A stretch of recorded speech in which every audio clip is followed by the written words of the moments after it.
Hello guys, I am advocate Dishank from future is more academy. आज हम पढ़ने जा रहे हैं कॉजिंग डेथ बाय नेग्लिजेंस, जो आपका 304A में बात करी गई है। यानी कि अगर किसी की नेग्लिजेंस की वजह से किसी की डेथ कॉज हो जाती है तो उस पर क्या चार्जेस लगेंगे, क्या क्या कॉन्सिक्वेंसेस होंगे, इसके बारे में आज हमें डिटेल में पढ़ना है। तो लेट्स स्टार्ट।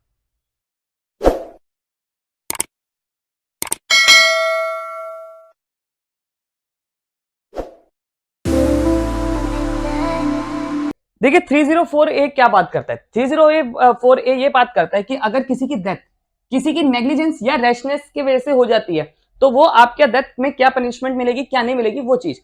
अब सिंपल से आपको मैं एक एग्जांपल के थ्रू समझाता हूं। जैसे कि मान लीजिए कोई एक बस का ड्राइवर है। बस का ड्राइवर चलाते चलाते सो जाता है और सोने की वजह से उसके सामने एक आदमी आता है, वो मर जाता है। तो आपके हिसाब से ये क्या माना जाएगा? ये नेग्लिजेंस मानी जाएगी या नहीं मानी जाएगी? तो आंसर है ये इसकी नेग्लिजेंस मानी जाएगी। क्यों? अभी आप एक बात देखिए, ठीक है, एक नींद है जो वो एक आम आदमी को आई जाती है, मतलब कभी नींद आई जाती है तो चाहता वो किसी और को भी ड्राइव करने के लिए दे सकता था। अब वो चाहता तो अपने किसी साथी को बोल के या कोने में लगा के कर सकता था, बट वो यहां पर सो गया। अब यहां पे उसके सोने की वजह से क्या वो किसी की डेथ कॉज हो गई, वो उसने नेग्लिजेंट करा। क्योंकि अगर आप किसी को सोएंगे और अच्छी खासी स्पीड में आप चला रहे हैं तो डेथ होना कॉज लाजमी है, ठीक है। तो यानी कि उसको पता था तब भी उसने ये काम किया, तो ये उसकी चीज नेग्लिजेंस में मानी गई। नेग्लिजेंस और रेकलेसनेस में मैंने आपको डिफरेंस बिटवीन भी पढ़ाई है, हमारी शुरुआत की वीडियो में आपको मिल जाएगा, ठीक है। अब whoever cause the death of any person, यानी कि कोई भी कॉज करता है किसी की डेथ को, किसके इनमें डेथ और सॉरी रैश और नेग्लिजेंस की में, act of not amounting to culpable homicide shall be punished with imprisonment either 2 years और फाइन। यानी कि देखिए, आप अगर डिफरेंस समझे तो 302 में तो पनिशमेंट आपकी डेथ तक की है, ठीक है, और मिनिमम कितनी है, लाइफ इंप्रिजमेंट की। और 304 में culpable homicide not amounting to murder माना गया, तो आपकी पनिशमेंट कितनी है, लाइफ इंप्रिजमेंट। और आपका मिनिमम कितनी, मैक्सिमम लाइफ इंप्रिजमेंट है, मिनिमम आपकी है ये 10 years। और अगर आपका एक्ट नेग्लिजेंस में माना गया, 304A में माना गया, तो आपको ज्यादा से ज्यादा 2 साल की सजा, ठीक है, ज्यादा से ज्यादा 2 साल। तो देखिए, अगर यहां पर आपको मैंने शुरुआत में भी बताया था कि इंटेंशन का कितना फर्क है। यहां पर प्रॉपर इंटेंशन थी तो 302 में आपके इतनी डेथ तक पनिशमेंट मिल सकती है। आपकी इंटेंशन थोड़ी सी कम हुई तो आपको लाइफ इंप्रिजमेंट तक की सजा। और अगर आपकी इंटेंशन नहीं थी पर तब भी हो गया और वो नेग्लिजेंस से आपकी इंटेंशन थी, तो आपका सिर्फ 2 साल तक की सजा, ठीक है। यहां पर देखिए कितना बड़ा मेजर डिफरेंस है, कहां डेथ की पनिशमेंट थी और अगर नेग्लिजेंस हो गया तो आपका 2 साल तक की ज्यादा से ज्यादा सजा है। तो ये चीज को थोड़ा सा ध्यान से रखिए कि हमें इन वर्ड्स पे जाना है। देखिए देखिए हमें पढ़ना है क्रिमिनल रैशनेसनेस क्या होता है। क्रिमिनल रैशनेसनेस में होता है हजार्डिंग और डेंजरस वेंटन एक्ट, यानी कि आपका ऐसा एक्ट जो हैजार्डियस है, जो किसी को खतरा कर सकता है। और आपको पता है कि यार मेरे इस एक्ट से कोई खतरा हो सकता है। जैसे मान लीजिए मैं ड्राइव कर रहा हूं और ड्राइव करते करते मैं शराब पी रहा हूं, तो अब यहां मैं जो शराब पी रहा हूं तो ये मेरा क्या रेकलेस में आएगा, नेग्लिजेंस में नहीं, रेकलेस में आएगा। और यहां पर मेरा जो ये एक्ट है ये बहुत एक खतरनाक एक्ट है मेरा, ठीक है, जिसकी वजह से कोई मर भी सकता है। मैंने आपको बताया था कि रेकलेसनेस हो गया और नेग्लिजेंस हो गया, इसमें भी डिफरेंस होता है। कोई चीज, हालांकि 304A की बात करें तो इनमें इनके डिफरेंस की वजह से पनिशमेंट में फर्क नहीं है, दोनों को एक ही चीज में गिना गया है, बट इनमें फर्क होता है। यहां पर आपका हाई रिस्क ज्यादा होता है और नेग्लिजेंस में रिस्क कम होता है। जैसे वो ड्राइवर सो गया तो ये नेग्लिजेंस है, वही ड्राइवर दारू पी के गाड़ी चला रहा है और किसी को मार देता है तो ये आपका रेकलेस में आ गया। हालांकि दोनों पे सजा यही मिलेगी, ठीक है। Without any intention to cause injury with the knowledge that it would be probably. देखिए यहां पर ये है कि प्रोबेबली हो सकता है, यानी कि चांसेस है। प्रोबेबली वर्ड का मतलब ये होता है चांसेस, यानी कि हमने मैथ्स में ही पढ़ा था प्रोबेबली चांसेस होते हैं, तो ये इसमें प्रोबेबली चांसेस होते हैं।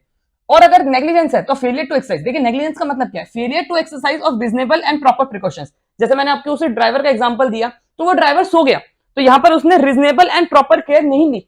मैंने आपको बताया ना कि अगर वो चाहता वो ड्राइवर अपनी गाड़ी कोने में भी लगा सकता था, ठीक है, किसी और को भी ड्राइव करने के लिए दे सकता था, थोड़ी देर 15 मिनट का नैप लेके दोबारा गाड़ी चला सकता था, कुछ तो कर सकता था उसे पता। क्योंकि अगर आप एक रीजनेबल आदमी की तरह सोचे, अगर किसी को नींद आती है तो उसे थोड़ा सा पहले पता चल जाता है यार कि नहीं मेरी झपकी लग रही है और सोने का टाइम हो गया और नींद आ रही है, तो वो यहाँ क्या कर सकता था, गाड़ी कोने में भी लगा सकता था, पर उसने ऐसा नहीं किया और जिसकी वजह से एक आदमी मर गया, तो उसे 2 साल तक की पनिशमेंट है मैक्सिमम। इसलिए याद रखिए कि आपका थ्योरी पार्ट भी करना बहुत जरूरी होता है। अब जैसे ये एक केस था माधव हरि लोके वर्सेस स्टेट ऑफ महाराष्ट्र। इसमें क्या होता, एक पेडिस्ट्रियन था, वो एक पेडिस्ट्रियन मतलब पैदल आदमी था, वो सडन क्रॉस कर रहा था road, suddenly cross the road without taking note of the approaching the bus. तो मतलब ये जैसे मान लीजिए ये पेडिस्ट्रियंस होते हैं, हमने कई बार देखा होगा, जहां से एक बस आ रही थी, ठीक है। The bus was running slowly, अब यहां पर जो बस थी वो धीरे धीरे चल रही थी। The pedestrian dash the against the bus and the accused driver could not save him as it happened without the driver become aware of it, और ड्राइवर को पता नहीं चला, इसकी वजह से वो उसकी डेथ हो गई। अब the court held there is no negligence, court ने ये माना कि यहां पर कोई नेग्लिजेंस नहीं हुआ on the part of the accused, यानी कि जो बस ड्राइवर था उसकी तरफ से कोई नेग्लिजेंस नहीं हुआ, उसे ना उसे देख के स्पीड तेज करी, यानी कि ब्रेक भी उसने सही से अप्लाई करे होंगे, यहां पर उसका नेग्लिजेंस नहीं आया। It happened without the negligence और रैशनेस, और ये माना गया कि ये जो था वो आपका बिना नेग्लिजेंस के थ्रू हुआ है। Generally rash and negligence cases are more in traffic incidents, अगर हमने देखा कि जैसे क्या होता है कि आपने देखा होगा जो बसेस होती हैं, जो ड्राइवर्स होते हैं, सरकारी ड्राइवर, कोई भी बस ड्राइवर हो गया, वो जान के आगे बढ़ाते हैं और जान के उड़ा देते हैं, ठीक है। तो ये चीज माना गया यहाँ पर आपका नेग्लिजेंस नहीं थी, तो कोर्ट ने क्या पनिशमेंट 304A और provide punishment of 2 years fine both the offence causing death and negligence. तो ये माना गया कि such offence are regard as culpable homicide not among to murder due to absence of mens rea और knowledge, तो उसे यहाँ पर डिफेंस मिल गया और उसे कोई सजा नहीं मिली, उसका ये एक्सीडेंट में माना गया क्योंकि यहाँ पर उसका इंटेंशन नहीं माना गया, ठीक है। नेग्लिजेंस भी प्रूफ नहीं हो पाई। अब आते हैं हम ये Jugan Khan versus state of Maharashtra के केस में। इसमें क्या आता है कि accused was registered homeopathy, homeopathy का एक रजिस्टर्ड वो था, ठीक है। जैसे सिंपल सी बात है, ये एक डॉक्टर है, ये डॉक्टर है, ये एक होम्योपैथिक डॉक्टर है, और ये कहता है कि मैं एक क्रॉनिकल डिसीज है, जैसे शुगर है, ठीक है। हम एक एग्जांपल लेते हैं, हालांकि इसमें शुगर का एग्जांपल नहीं था, वो कहता है कि मैं इस शुगर का जड़ से इलाज खत्म कर दूंगा। तो उसका जो क्लाइंट होता है, यानी कि पेशेंट जो होता है, वो उसके पास आता है, वो उसे कुछ दवाइयां देता रहता है, जिसकी वजह से उसके रिएक्शन की वजह से इसके क्लाइंट की डेथ हो जाती है।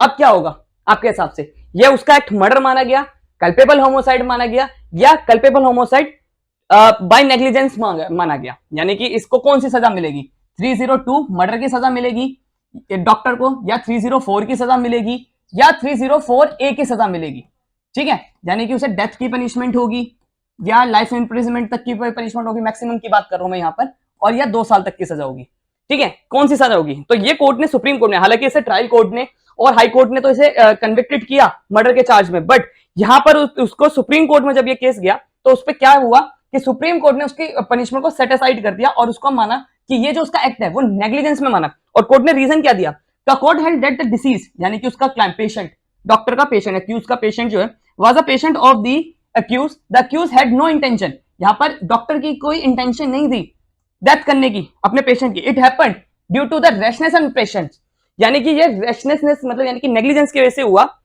ऑफ द अक्यूज्ड, यानी किसका, अक्यूज का, but both the culpableness hence the accused was liable for 304A, ठीक है। जैसे मान लीजिए मैं ही डॉक्टर हूं, मैंने अपने क्लाइंट को कह दिया ये दवाई ले लो, अब ये क्या, वो उस दवाई की वजह से वो मर गया, ठीक है, कोई भी रिएक्शन हुआ और मेरे को पता था यार इसे ए दवाई नहीं बी दवाई देनी थी, गलती से यार मर गया वो, अब क्या होगा, ये मेरा एक्ट था, उसे मारने का इंटेंशन नहीं था। और देखिए ये 302 में भी फॉल नहीं करेगा, 304 में भी फॉल नहीं करेगा, क्योंकि ये मर्डर के एक्सेप्शंस में नहीं आ रहा, ठीक है। ये क्या रहा है, एक अलग ही सेक्शन है और नेग्लिजेंस की वजह से यहां पर इंटेंशन बहुत ही कम है, यहां इंटेंशन का जो प्रोबेबिलिटी है और जो हाई डिग्री है वो बहुत ही ज्यादा कम है, इसलिए मेरा एक्ट आपका नेग्लिजेंस में माना जाएगा, जो उसकी डेथ कॉज हुई है वो मेरे नेग्लिजेंस की वजह से हुई है, इसलिए ये मुझे 304A का चार्ज लगेगा।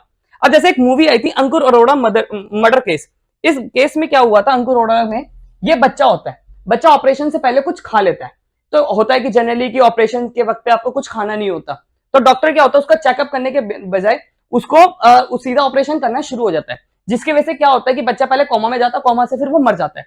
तो अब यहाँ पर उस डॉक्टर पे क्या चार्ज लगेगा, उसका ये जो चार्ज लगेगा 304A का चार्ज लगेगा। हालांकि उसे और एडिशनल पनिशमेंट्स मिली थी जिसमें उसने सबूत मिटाए थे एंड ऑल, ये सब भी चीजें करी थी, पर उसका जो ये केस माना गया वो आपका 304A में माना गया, यानी 2 साल तक की पनिशमेंट होगी, और इन एडिशन जो उसे सजा मिली थी वो भी। अब ये मूवी भी देख सकते हैं, मूवी ये आपको यूट्यूब पे आराम से मिल जाएगी, अच्छी मूवी है, काफी नॉलेजेबल है। अब एक और चीज हुई थी, जॉली LLB 1 देखी थी हमने, जॉली LLB में जो एक्यूज था उसपे क्या चार्जेस थे कि उसने दारू पी के किसी को मार दिया, और उसका जो एक्ट था वो काफी उसने मार दिया था और वो वहां से भाग भी जाता है और उस ऐसी चीजें करता है, तो ये इसका एक्ट क्या माना गया आपका 304 में माना गया, 304A में माना गया। अब एक और केस था, ये केस दोबारा रिपीट हो गया, हाँ। तो यानी कि अगर अभी हम समझे कि आपका नेग्लिजेंस में कम माना जाता है जब कोई आपका एक्ट नेग्लिजेंट हो, अगर आपका एक्ट नेग्लिजेंट होगा तभी आपका वो चीज मानी जाएगी, ठीक है, अगर एक्ट आपका नेग्लिजेंट है तो ही आपका वो 304A में फॉल करेगा, और अगर नहीं करता तो सिंपल होता है। आई होप आपको मेरी वीडियो पसंद आ रही हो। अगर आपको मेरी वीडियो पसंद आ रही है तो आप मेरे चैनल को सब्सक्राइब करिए, साथ ही साथ में don't forget to hit the bell icon. और अगर आपको हमारे नोट्स की पीडीएफ फॉर्म चाहिए तो आप हमें फॉलो कर सकते हैं इंस्टाग्राम, टेलीग्राम और फेसबुक पे। Thank you so much.